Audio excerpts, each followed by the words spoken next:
大家好，欢迎来到我的频道塔罗的地狱，我是 Nico。那我们今天要占卜的课题是你们的下一任对象，你们会和他有怎样的故事？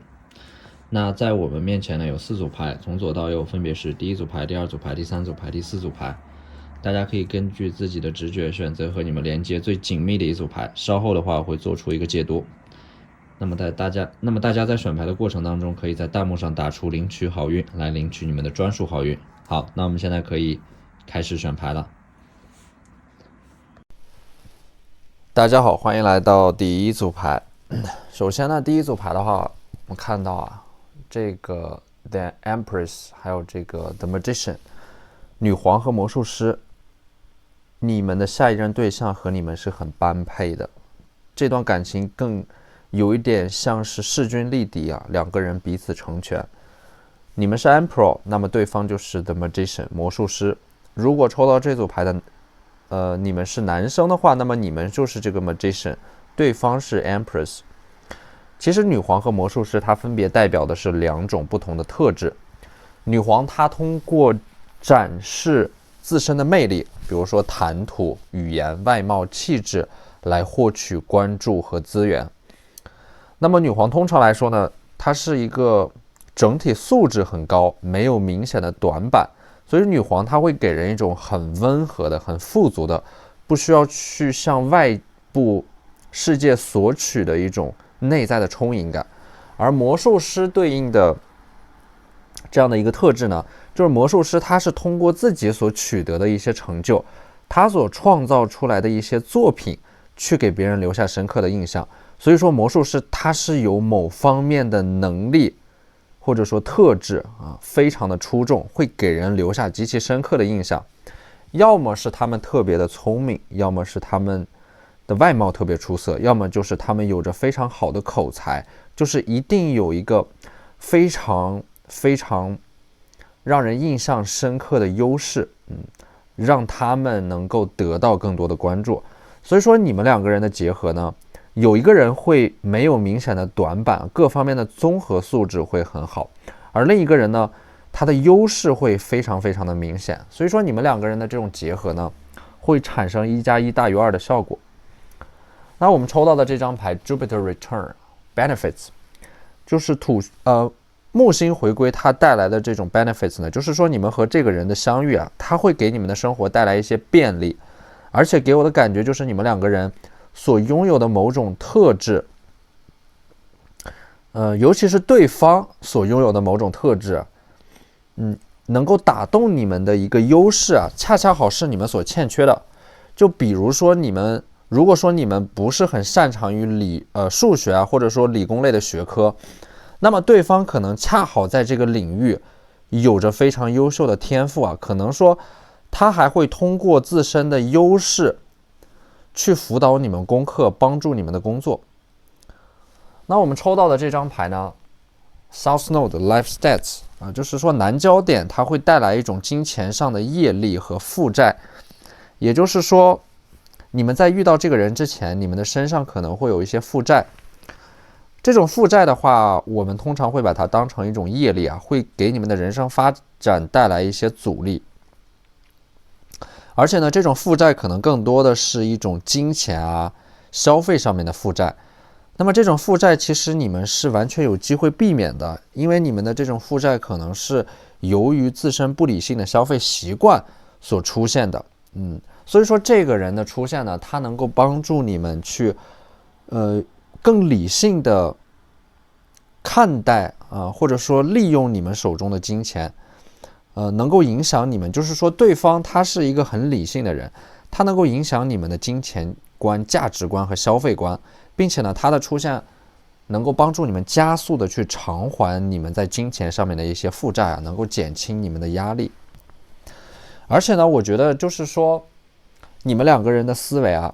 通过这几张牌我感觉是会互相影响的，因为你们是更感性的，你们有着丰富且细腻的内心世界，能够发现世界这个生活当中的一些小确幸和美好。那么对方的思维呢更理性，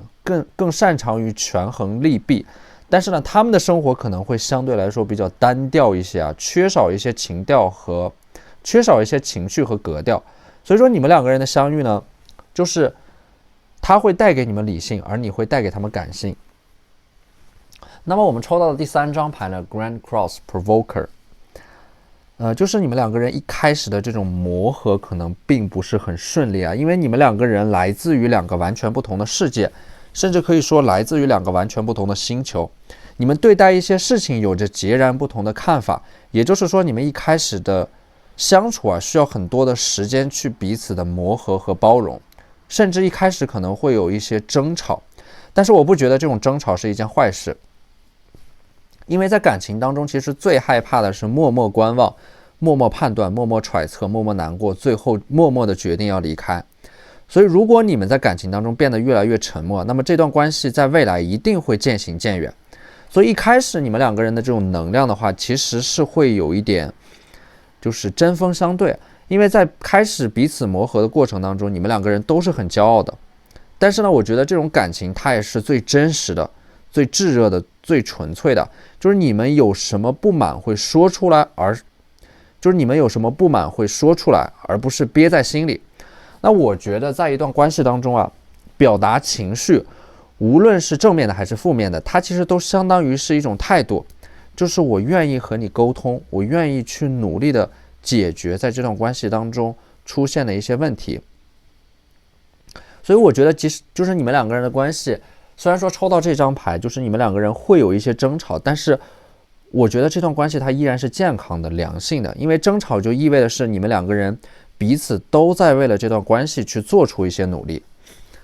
那么第4张牌呢是 Eight House， 第8宫它带来的是 Endings and Beginnings， 也就是说你们两个人的相遇，可能说有一个人刚刚结束了一段关系，然后就恰好遇到了彼此。那么这个第8宫呢，它意味的是你们很容易会在一个阶段的结束，或者说一个新的阶段的开始，这2个时间段当中遇到下一任啊。就是如果你们进入到了一个新的环境，或者说即将新的学期开始，你们换了一份新的工作，即将去到远方，类似于这样的场景，遇到对方的几率会大很多。所以这张牌告诉你们啊，一件事情的结束往往是另一件事情的开始。这张牌其实也是在暗示你们在感情当中告别错误的人才能够遇到对的人。那么第5张牌呢是 Third House Messages， 第3宫啊，它带来的是这种密集的信息交流。我觉得这一组牌就是说你们的下一任啊，你们两个人的这种沟通会非常的密切，就是两个人彼此之间有着说不完的话，你们两个人都有着很强的这种怎么说呢，表达欲和分享欲啊。这个 messages 密集的信息交换，说明你们两个人彼此就是会通过分享各自的生活的琐碎来维系这种关系的亲密感。所以我也可以看到啊，就是说其实对方的话，他的这种特质呢，相当于是风象特质和火象特质的结合。首先对方的这种风象特质呢，他们的思维会很缜密很严谨，他们会经常去思考到一些你们思维上的盲点，所以说这也是我刚才在解牌的时候提到，你们两个人之间会产生1+1大于2的效果。而且呢，对方的风象特质其实他们的内心是有一点孤傲的，有一点不愿意走入世俗，有着非常独一无二的精神世界和独特的灵魂。所以说风象特质的人格呢，他们的缺点在于他们能够很清醒地意识到自己的问题，但是打死都不会改。所以说在一段关系当中，你们要明确的一点就是，你们在和对方的相处的过程当中，你们不要让对方去改变自己，你们要让他自己去改变自己。所以说你们遇到的这个人，他是有一点固执的，甚至是有一点偏执。但是我觉得可能对方吸引到你的点，也就是因为你会在他们的身上看到自己的影子，因为你们自己身上也有很自我很固执的一面。所以说我觉得你们能够很奇妙的原谅他们的这种任性。而且呢，这一组牌的你们两个人可能刚开始是会有一点慢热的，就是说需要一段时间才能够适应彼此的存在，就是你们两个人的这种磨合期可能会比较久。它不是说一上来你们两个人就什么问题都没有。相反，你们的在这段关系的初期是会暴露出大量的问题的，但是呢，暴露出的问题并不代表的是这段关系就会往一个不好的方向发展。相反，暴露出来的问题恰恰是你们两个人都有意愿去维系一段长期稳定的关系而做出的努力。所以说我觉得这段关系一开始是会有一点慢的，而且呢，你们之前一直都是有一点独来独往的感觉啊。你们一个人其实也可以安静而丰盛，所以说对待感情，我觉得你们一直的态度都是很从容的，从来不会让自己急于脱单。我觉得无论是你们在自己的学业上还是感情上，你们都能够保持一种很从容的状态。所以说你们是这个女皇的 Empress。而且呢，我觉得你们对待这种感情的态度也是非常慎重的，因为之前你们可能会很长时间把自己困在一个地方，所以说一旦这个人出现啊，你们的这种关系一开始是会有着很多的试探的，因为你们长时间的生活在自己的精神世界当中，而对方也是。所以当你们开始意识到就是对于对方的感情你们有一点无法克制，或者说隐藏这份喜欢的话，你们甚至会有一点害怕，因为你们会感觉这段关系会隐约的有失控的倾向，所以说你们很容易会退缩回自己的世界当中，因为你们总是在反省啊，反省自己也反省一段关系。所以说这段关系在前期的话，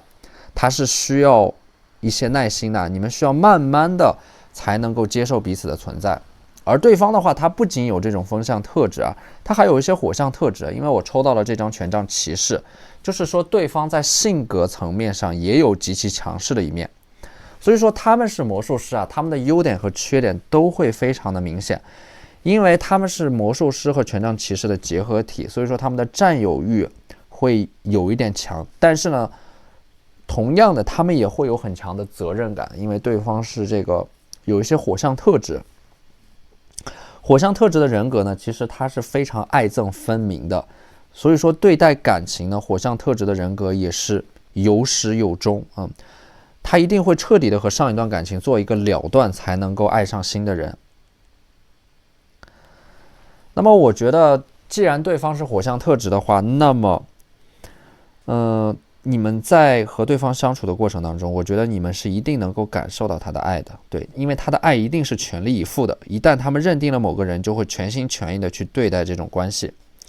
但是呢，火象特质的桃花呢，他也会很容易逞强啊，会在你们的面前逞强。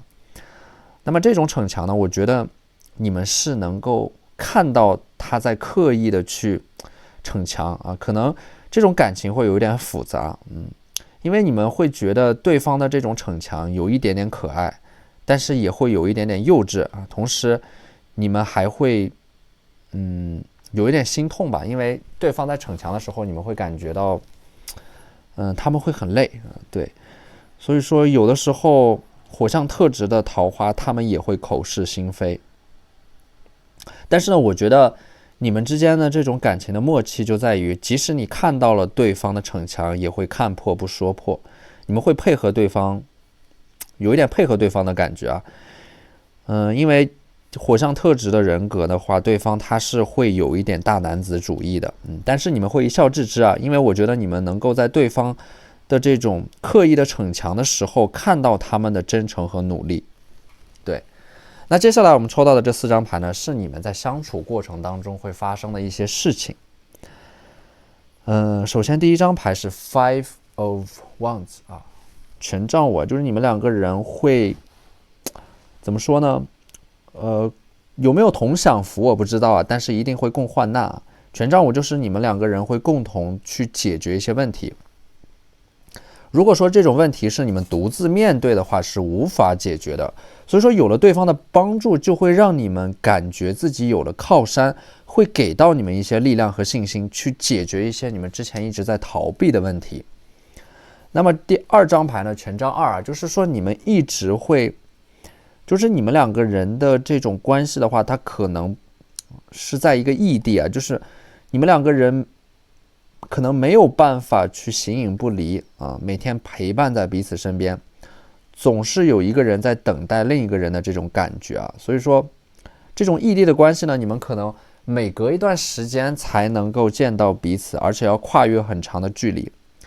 那么这个星币2呢，也是你们两个人就是每一次都会很珍惜这种见面的机会，可能说你们会每次去送对方到他工作的地方，然后你们再回来，也有可能是他们会送你们去工作和学习的地方，然后你们两个人会互相陪伴着彼此告别。那么第4张牌呢，宝剑5啊，宝剑5其实对应的是你们两个人的这种爱啊，不仅仅是互相凝望，你们还会凝望同一个方向，就是你们两个人在彼此的未来当中都会有对方的存在。你们的爱一开始就会把对方规划在你们的未来当中，而你们也会被对方规划到他们的未来之中。所以说你们的眼中不仅有彼此，你们的眼中还会有一个共同的未来，你们会为了那个共同的未来而共同努力。好，那这就是我们这期视频的全部内容了，非常感谢大家的收看。如果你觉得我的视频对你们有帮助的话，可以在我的视频下方留言、点赞或者投币，你们的支持就是我最大的动力。那我们下期视频再见，拜拜。大家好，欢迎来到第2组牌。首先呢，第2组牌我们看到这张 Stability， 这种土元素的话，它带来的是一种很稳定、很踏实的感觉。所以我觉得抽到这组牌的你们应该，目前会去倾向于去期待一段稳定的长期的关系啊。可能是你们自身是会有一点点缺乏安全感啊。我觉得土元素的你们，就是对应的这种土元素啊，可能说你们每一段关系都很用心的去投入，但是每一段关系可能持续的时间都不是很久啊，就是你们可能会发现自己不太擅长于维系一段长期的关系，所以说才会抽到这张牌 Stability， 就是你们下一段关系的这个主题一定是稳定的啊，能否稳定的去维系一段关系。而且呢，这个 Stability 呢也意味的是你们在遇到对方的时候，对方可能在生活上和工作上都处于一个非常稳定的上升轨道了。所以说你们和下一任对象的这种相处的话，我觉得其实它是不会有那么多戏剧化的矛盾和冲突的。我觉得它更像是你们两个人会从安稳的日常的运转当中得到幸福感，并且呢，你们两个人认识的场景呢，它会和你们每天的工作和生活息息相关啊。这个人可能就在你们的身边。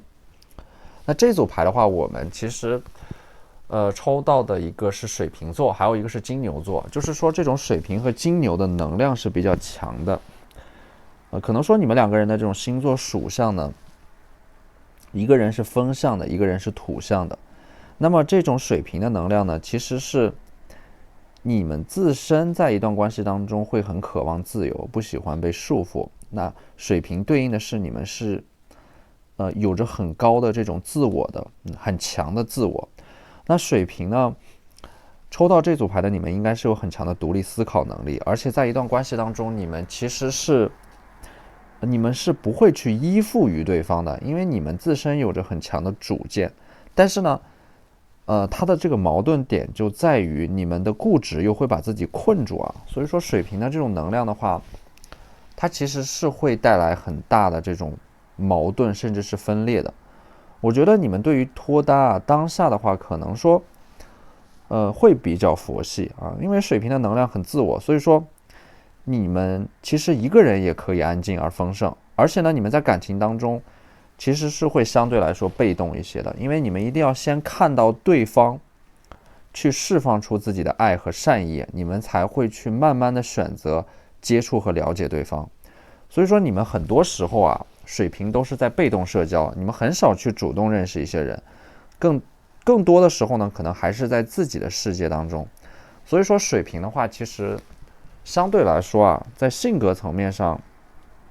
可能说会慢热一点，后知后觉一点，而且呢，可能你们大部分时间喜欢待在自己的舒适圈当中啊，就是比较宅。但是呢，水瓶的话，对于精神层面的要求会非常高啊。水瓶的这种能量呢，其实对待大部分感情都是拿得起放得下的，喜欢就深爱，不喜欢就放下。所以说水瓶在感情当中是很清醒的，有的时候你们往往会因为自己的清醒啊，或者说在感情关系当中看得太明白，而让自己宁愿忍受孤独啊。所以说水瓶他同样也是很骄傲的。水瓶在感情当中，或者说一段关系当中啊，你们可以为了感情低头，但是不会为了某个人而低头。那么第3张牌呢是 creativity 啊，它对应的是一种创造力，就是我觉得你们的下一段关系啊，你们的关系能够产生一些新的东西，这种关系是创造性的关系，就是你们2个人在一起的时候可能说会体验一些，会一起丰富人生的阅历。你们2个人的结合是为了能够看到更大的世界，并不是说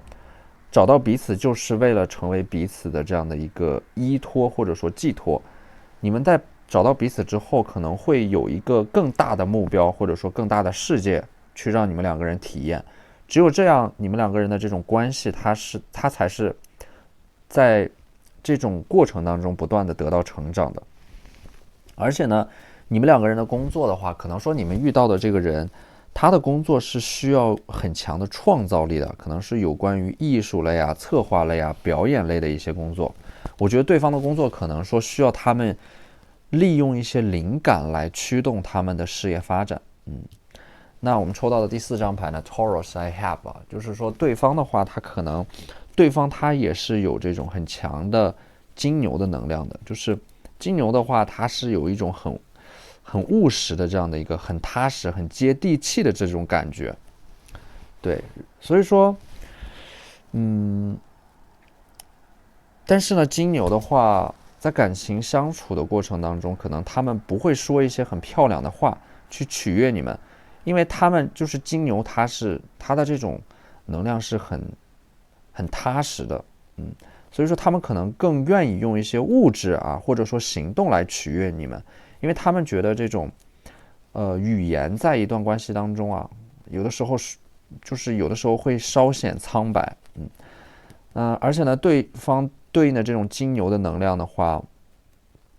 他们其实是一个比较容易害羞的人啊，他们在感情当中有很强的羞耻心，不太善于表达自己的爱和真心啊，所以说他们会用行动来证明自己。那么这个金牛给你们的第一印象可能是会有一点害羞啊，或者说你们甚至一开始会感觉他们有一点点社恐。金牛的话，它其实本身就是一个很固执、很倔强的一个星座。金牛是很容易钻到牛角尖里面走不出来的这个人啊。那么这个金牛的话，你们遇到对方，可能说他还没有彻底的从上一段感情当中走出来，可能说对方在上一段感情当中不明不白的结束了一段关系啊，所以说他们就是有一点把自己困在原地的感觉，所以说你们的出现的话，我觉得很有可能会让你们的下一个遇到的这个人呢，能够走出之前的那段关系给他的一些困扰。对，你们的出现呢，可能是在对方最迷茫、最无助的时刻，因为金牛它其实是很需要一个方向的啊，一段关系的方向，或者说爱的方向，就是一旦他在爱当中迷失了自己，迷失了爱的方向，就是他们很有可能会自我怀疑啊，甚至是自我否定。所以说我觉得你们2个人之所以在这组牌面上会彼此吸引，就是因为你们2个人可能都很想去爱，但是又不知道怎么去爱，或者说怎么去维系一段长期稳定的关系。所以说你们2个人在感情当中遇到的问题和困境啊，都有一些惊人的相似。所以说我觉得这是你们2个人能够保持彼此吸引的一个很重要的点。对，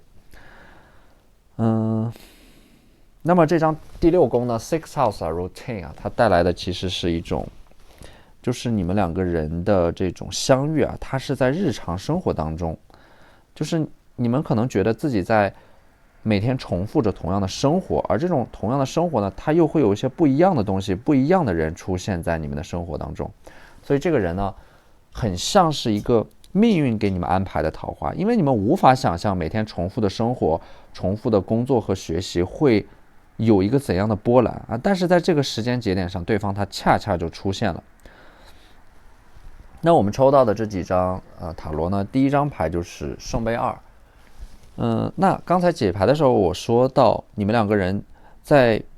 就是能够找到彼此身上很相似的一部分特质。但是呢，这个圣杯2就意味的是你们两个人同样也会有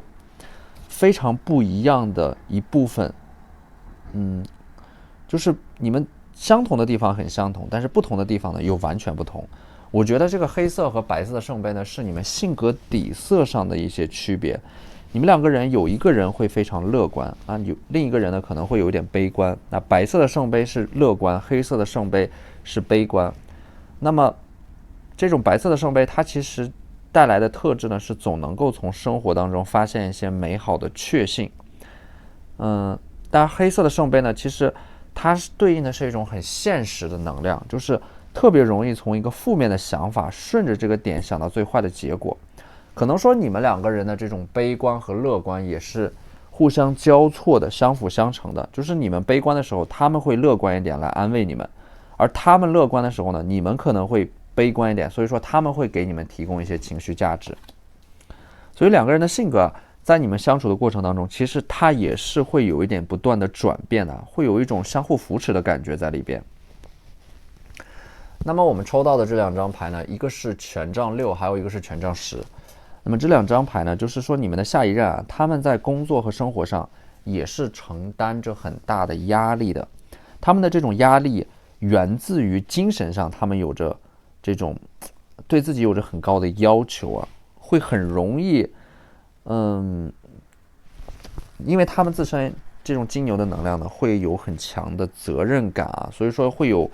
就是说在工作和学业上有点大包大揽，但是呢，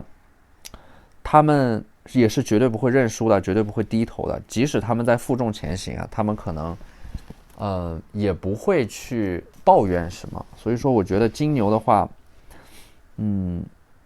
可能说你们在关系啊相处的过程当中，即使他们认识到自己做错了，但是也会嘴硬不肯承认啊。但是他们会用一些行动，或者说物质来补偿你们。所以说有些事情呢，金牛的这种能量可能说他们会很容易倔强啊，容易钻牛角尖，但是不妨碍他们依然是一个可以信赖的、可以依靠的这样的一个人啊，因为他们的心、他们的出发点永远是好的。那么这张宝剑7呢，其实对应的是你们当下的一种能量。就是你们在遇到对方之前啊，你们整个人的状态其实是有一点破碎的。就是带着破碎的回忆啊，带着一些伤痕，还有一颗破碎的心在破碎的生活着。就宝剑7的能量它是很琐碎的，就是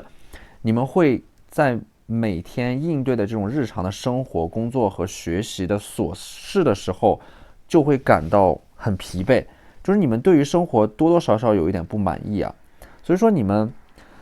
在遇到对方之前呢，这个宝剑7就是你们会把地上散落的宝剑捡起来，就对应的是你们会把破碎的自己拼接起来。对，所以说我觉得面对生活你们并没有逃避，而是说你们依然在很努力的去用力的去面对啊，很勇敢的去面对它。所以说我觉得抽到这张牌，我并不觉得你们会很狼狈啊，相反我会觉得你们很勇敢。那我们抽到的这张 The Artist 艺术家啊，我觉得抽到这组牌的你们对应的是可能有一小部分人未来遇到的那个人，就是你们的下一任，他是从事某种艺术创作的工作的，他们会通过他们创造出来的作品来证明自己。所以说对方他有可能是一个极度浪漫的艺术家，有着天马行空的想象力啊，就是你们平常可能说之前是完全生活完全不在同一个世界当中了，所以说这个牌的话，它其实是有一点跳的，就是好像是一个突然跳到我们这组牌里边的一个很特别的、很别具一格的这样的一个艺术家一样。那么我们抽到的这个圣杯4呢，它其实对应的是，就是你们在这段关系当中可能会感觉到自己是受到保护的，对，有一种被保护者的能量，就是你们能够感觉到对方的眼里有你，或者说，并且你们能够在对方的身上得到一种安全感或者说寄托。所以你可以看到这个玫瑰，它是有一个罩子啊，被保护起来的。所以说这段感情你们两个人其实都是很珍惜的，很重视的。那么我们抽到的这2张牌，一个是宝剑4，还有一个是宝剑10。那么这2张牌呢，我觉得就是因为这样的一个保护罩啊，就是你们在和对方相处的时候，你们可以完全的去放下手中的一些东西啊，或者说在做的一些事情，你们可以完全的放下焦虑，去真正意义上的只活在此时此刻啊。那么这种感受呢，只有你在和对方在一起的时候，你们才能够摆脱掉之前你们在精神层面一直依赖的一些东西。对，所以说我觉得这种能量它是会给人很强烈的安全感的。那么这张宝剑2呢，它意味着就是你们在遇到对方的时候，可能说对方会陪你们做出一个很重要的选择，或者说你们正处在一个人生的十字路口上。所以我觉得你们在下一段关系到来的时候呢，我觉得你们是能够从这种关系或者说对方的身上汲取到一些能量的。对，我觉得你们也会明白真正健康良性的关系一定是2个人从喜欢当中得到力量和快乐，而不是花光了力量和快乐去喜欢。所以说对于这段关系的定义呢，它不是消耗，而是得到，从这段关系当中得到力量和快乐。好，那这就是我们这期视频的全部内容了，非常感谢大家的收看。如果你觉得我的视频对你们有帮助的话，可以在我的视频下方留言、点赞或者投币，你们的支持就是我最大的动力。那我们下期视频再见，拜拜。大家好，欢迎来到第3组牌。第3组牌的话，我们先来看这一张 Scorpio 啊，一种很强的摩羯天蝎的能量。就是这个天蝎这张牌给我的感觉就是你们的下一个人、下一任下一个出现的桃花，你们可能不是第一次遇到他了，他可能每隔一个阶段就会出现在你们的生活当中。就这组牌天蝎的能量，它会相对来说比较强一些。我觉得可能说抽到这组牌的你们曾经被天蝎伤过，或者说你们自己就是这个天蝎。我觉得这组牌它每隔一个阶段呢，你们生命当中就会出现同一个人啊，这个人他和你们有着很强的这种业力上的连接，就是你们会发现呢，自己兜兜转转了一大圈之后，无论怎么做，好像还是会和这个人相遇啊。所以说你们和某个人的这种感情啊，它会有很强的一种羁绊在里边。而这种感情呢，可能说也很复杂，有爱也有恨，有不舍也有不甘啊，可能更多的是遗憾，还有就是对待关系的一种无能为力啊。那么这张 Air Element Communicating 啊，就是说这个人的话，你们可能还会在未来和他产生这样的一个交流或者说对话啊。你们和这个人每一个阶段的感情都不太一样啊，这种关系呢，在不断的经历这种分分合合，然后又失而复得。这个风元素带来的肯定是沟通啊，有的时候呢，这种你们彼此的沟通呢，可能还会有一些话呢是欲言又止的，但是有一些话呢，本来想表达的，你们想表达的是爱，但是可能说出口又变成了伤害，可能对方也是这样，就是在沟通上面没有照顾到你们的感受啊，伤害到了你们，所以这种沟通呢，你们2个人好像就会有一种诅咒一样，越是沟通就陷入到越深的对彼此的误解当中，就好像误解与被误解啊，就像是你们这段关系当中一种不可避免的宿命一样。那这个天蝎他还没有出现，是因为他可能还在默默的观望，默默的揣测。那么你们也许希望他出现，也许不希望啊。其实你们可能也并不是很了解自己到底是怎么想的。那么第3张牌的 Friends Eleven House， 你们在就是对方再次出现的时候呢，他可能会以一个朋友的身份来接近你们，就是有一种你们之前的恩恩怨怨一笔勾销的感觉。当然你们知道，你们的这种关系呢，或者说你们的这种恩怨，它是不可能彻底勾销的，所以有的时候你们宁愿会选择遗忘。就我觉得抽到这组牌的你们呢，其实是会有一种骨子里边的高傲的，永远都不肯低头，但是也永远都无法忘记。所以说你们自身的这种能量呢，可能说有一种放不下包袱，做不到洒脱，但是也没有办法安稳。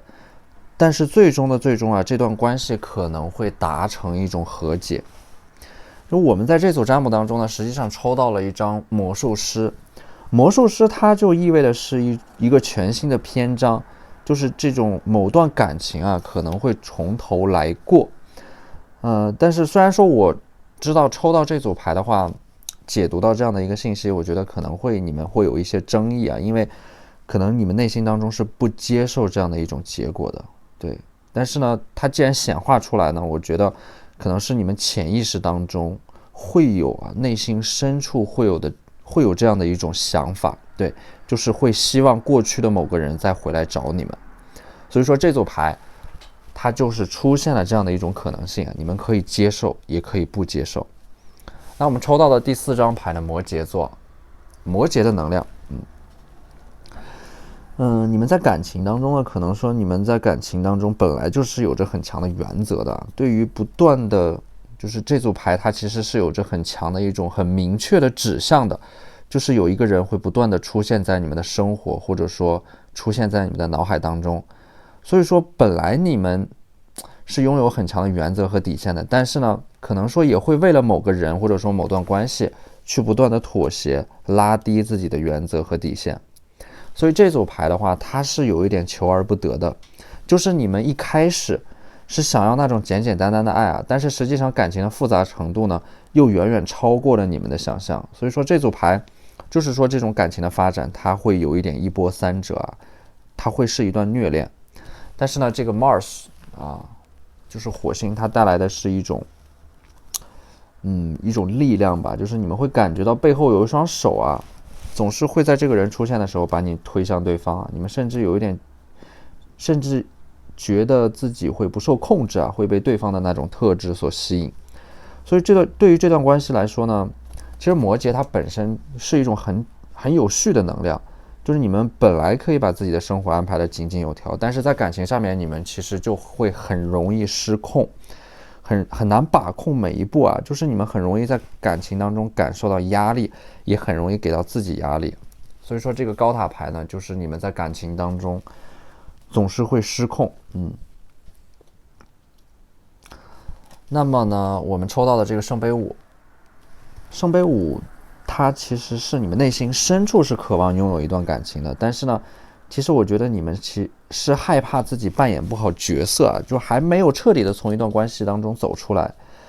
而且呢，这个星币4，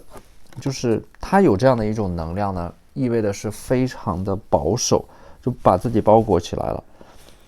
你们很难说服自己啊，让自己再次相信某一个人啊，或者说再次相信一段关系。所以有的时候呢，你们可能就会下意识的逃避。而且呢，我觉得在这组牌的你们呢，其实是那种，如果你们看不到一段关系的未来啊，那么你们为了避免结束，也会避免一切开始。所以说这种保守和固执的能量呢，会让你们总是会审视过去的自己。但是其实你们也不承认，可能你们自己内心当中也不会承认，你们在感情当中其实是一个很恋旧的人。所以说这个圣杯8呢，它就是你们怎么说呢，总是在回忆过去吧，或者说在怀念过去。当然这个圣杯8也有可能是在未来出现的那个人呢，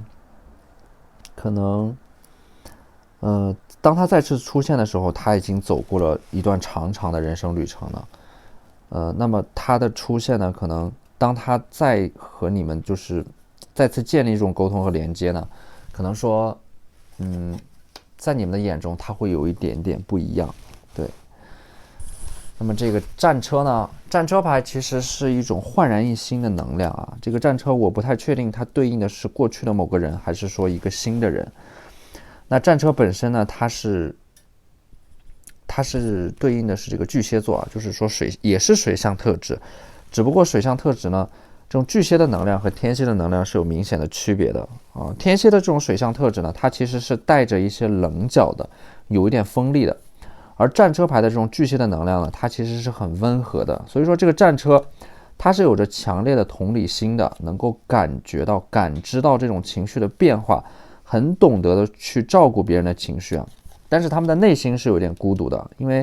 可能说你们遇到的这个巨蟹啊，这个战车呢，他是总是在照顾别人的感受啊，但是有的时候会忘记迎合自己的心，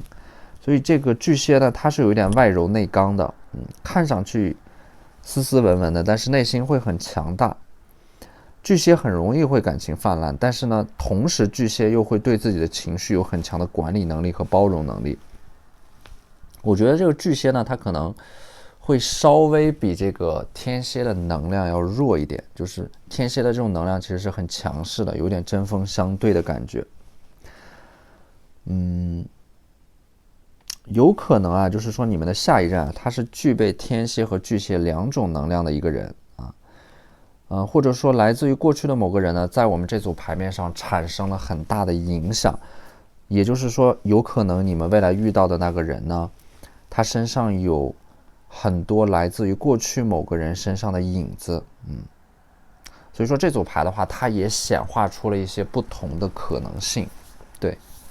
因为你们从牌面上来看，你们总是会让自己爱上同一种类型的人，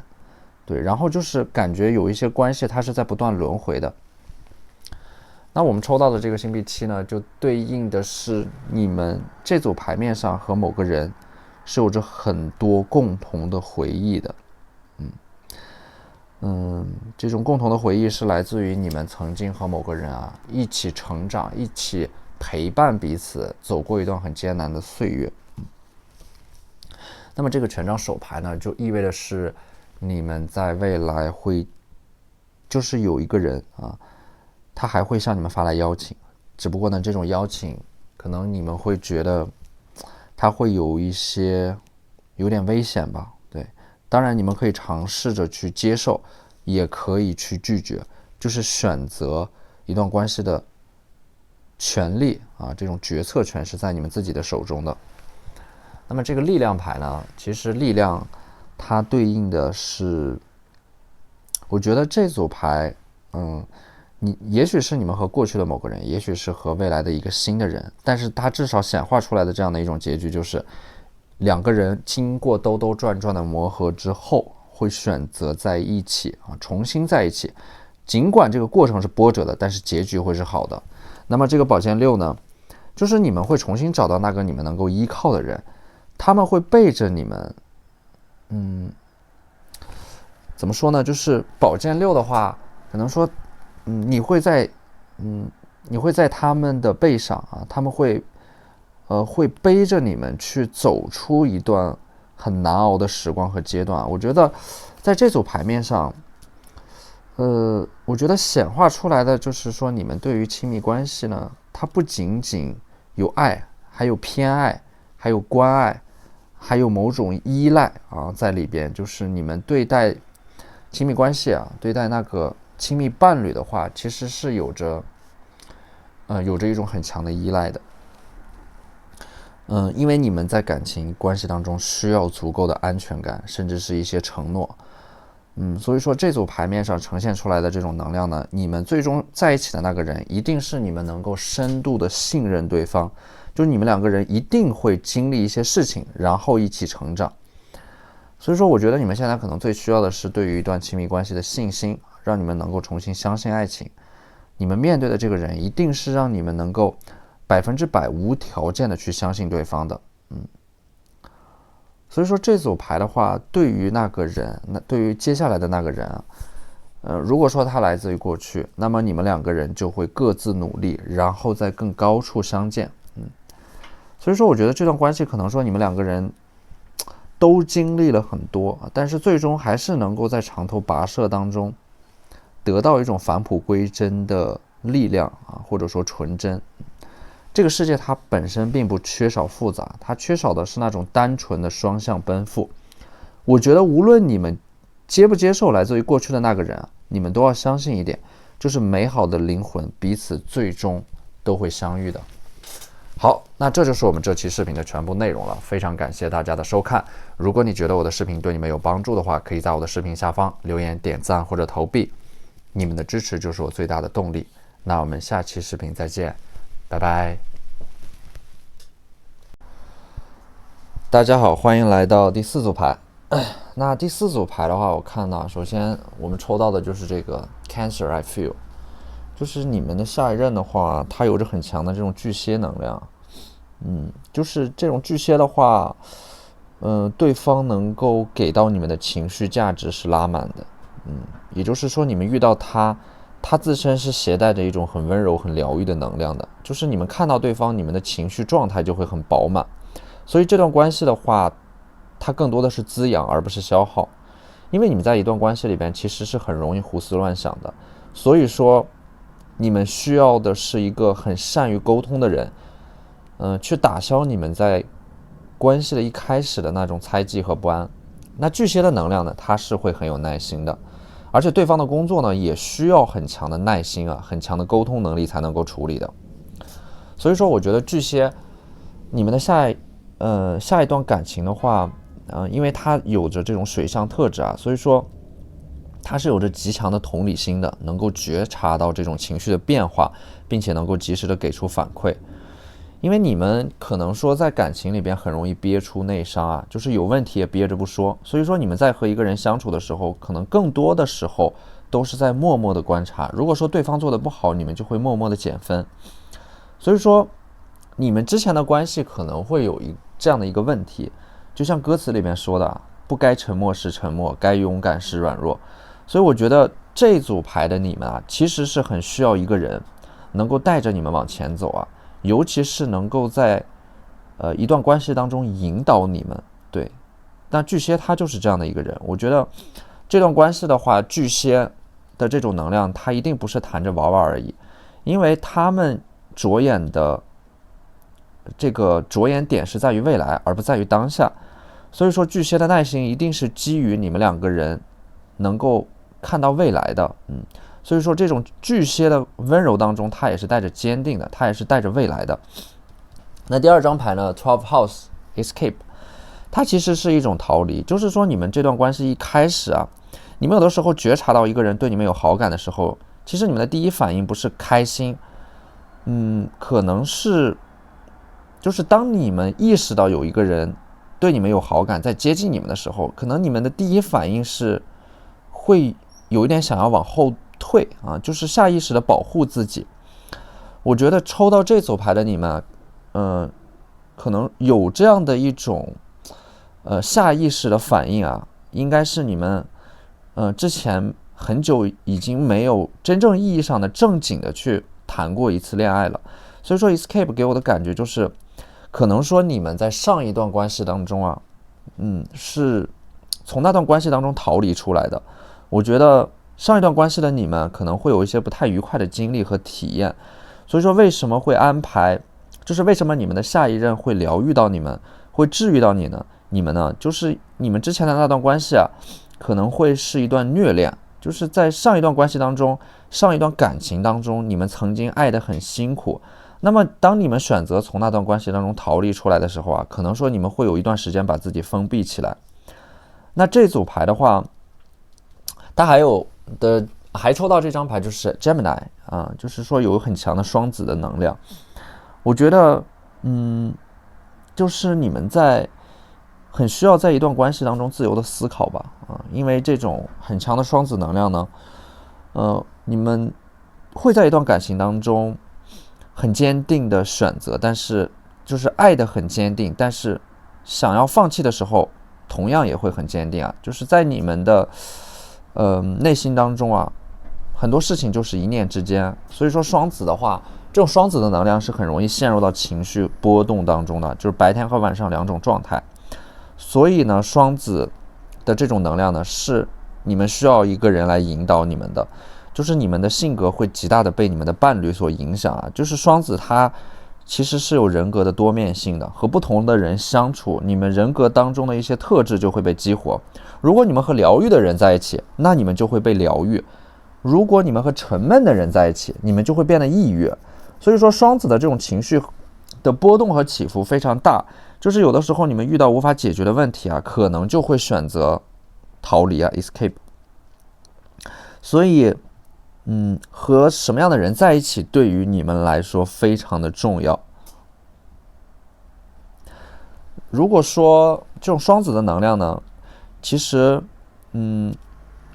真正让你们动心的这种感情一定要经过漫长的陪伴和考验，就是你们可以很快的喜欢一个人，但是如果要爱一个人的话，那需要漫长的时间。那为什么这段感情一开始的话，对方的靠近反而会让你们退缩呢？就是因为你们的犹豫来自于安全感的匮乏，所以说你们是一定需要在一段关系当中被坚定的选择，被坚定的爱的。那我觉得这组牌的话，你们的双子能量很强，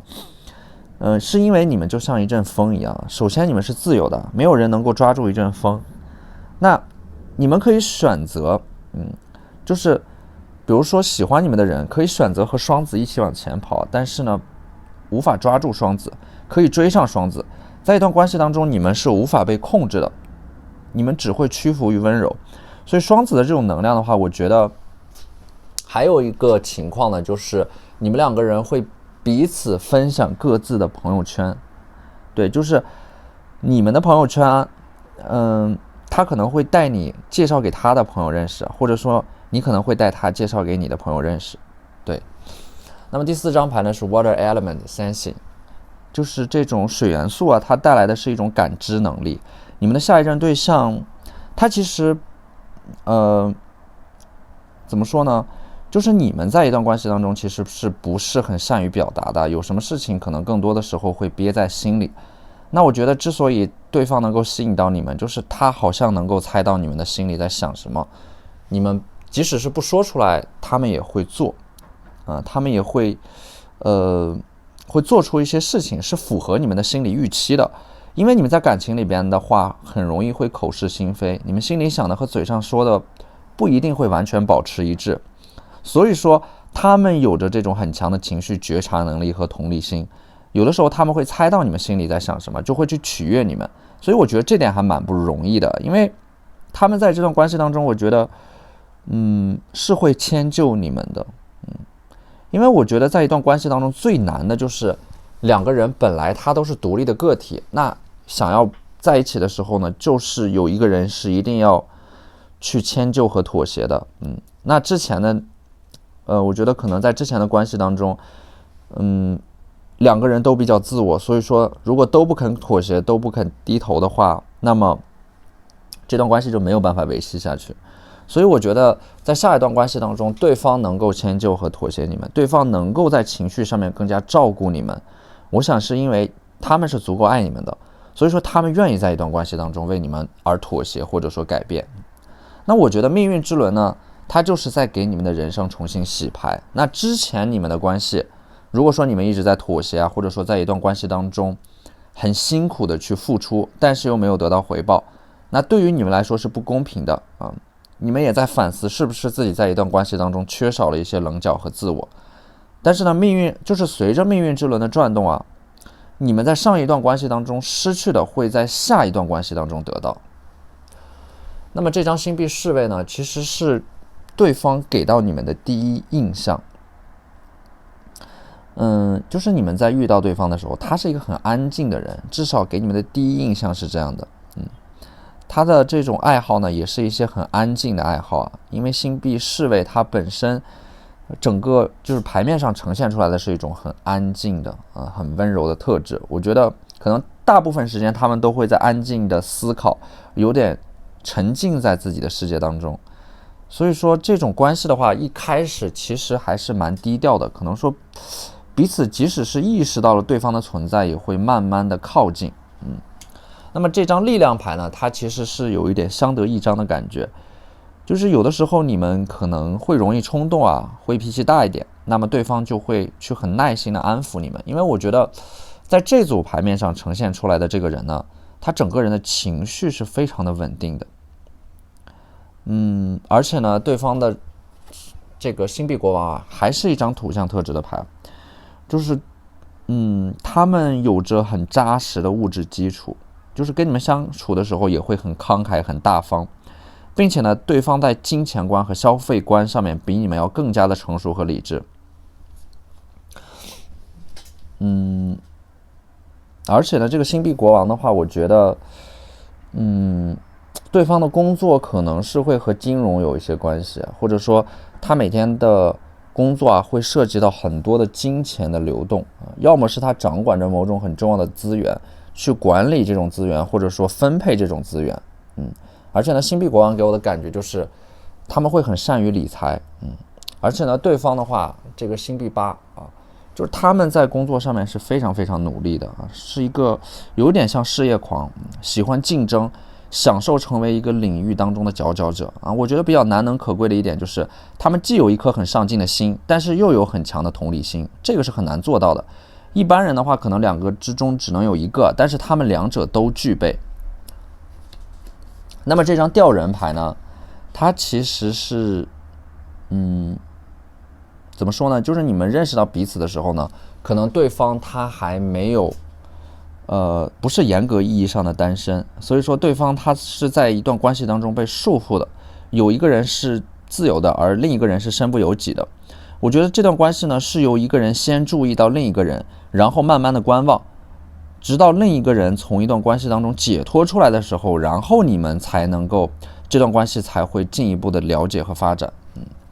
那么这个圣杯的正位呢，就是说这段关系它是有可能修成正果的，就是你们遇到的下一个人，这个圣杯代表的是你们在漫长的这样的一个接触和了解的过程当中啊，它有一种承诺，就是这种承诺，当你们的关系发展到一定程度的时候，一个人就会让另一个人做出一种承诺，它会让你们的关系更进一步的绑定在一起。对，那么这张 World 世界牌就是对方他能够带你们去见识到一个更大的世界。那世界牌的话，它其实相当于是一种更高的格局啊，能够开阔你们的眼界，这种感觉。可能说你们两个人的话，我觉得可能会一起去探索和体验一些之前想做但是又没有机会做的事情。而且呢，这个宝剑三啊，宝剑的话，其实宝剑上面有一朵玫瑰，我觉得它其实，一方面呢，宝剑它代表的是精神层面的同频和交流啊，思维层面的。宝剑三可能是你们两个人对于未来有着，一开始有着不同的规划，但是呢，你们两个人会为了，彼此去，可能说会尝试着向彼此的方向去靠近。那么，而且呢，这个宝剑三它有一种在互相陪伴之中所产生的感情，就是在对方低谷的时候，你们会刚好在对方的身边，而当你们整个人陷入到低谷的时候呢，对方又恰好在啊，所以说你们两个人有一点像是在恰当的时间所遇到的对的人。而且呢，这个宝剑三的话，它其实我觉得更多的是着眼于未来，就是你们所经历的一些事情啊，两个人所做的一些事情是为了未来，是能够拥有一个未来，在这个未来的基础之上啊，你们会去做出很多为了对方的这种改变啊，只要就是把握现在是为了拥抱未来啊，战胜过去也是为了拥抱未来。所以当牌面当中出现两朵玫瑰啊，一个是圣杯它所携带的玫瑰，一个是宝剑它所携带的玫瑰的时候，我觉得可能就是塔罗想要告诉你们，关于那个你们所期待的未来，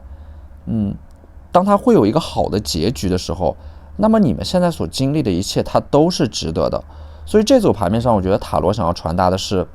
你们要多看到在感情当中相对美好的那一部分。我觉得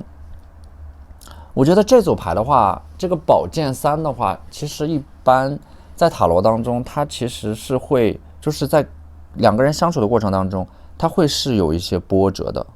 但是呢，这组牌面上，我觉得它可能更多的是呈现的是那美好的那一部分，就是因为一段感情它是有一半苦一半甜的，但是恰恰是因为苦涩的那一半，我们在一段关系当中所体会到的快乐和幸福才会显得如此珍贵。所以我觉得这组牌面上想通过呈现出你们两个人在关系当中那一部分美好的、快乐的这样的一种能量啊，能让你们重新相信感情。我觉得这才是这组牌面上想要传达出来的一个主题，就是让你们在生活当中首先要相信美好，才能够看到玫瑰啊。所以当你们相信美好的时候，那个人也会出现。对，所以说生活它本身是会回馈和治愈那些愿意相信美好的人。好，那这就是我们这期视频的全部内容了，非常感谢大家的收看。如果你觉得我的视频对你们有帮助的话，可以在我的视频下方留言、点赞或者投币，你们的支持就是我最大的动力。那我们下期视频再见，拜拜。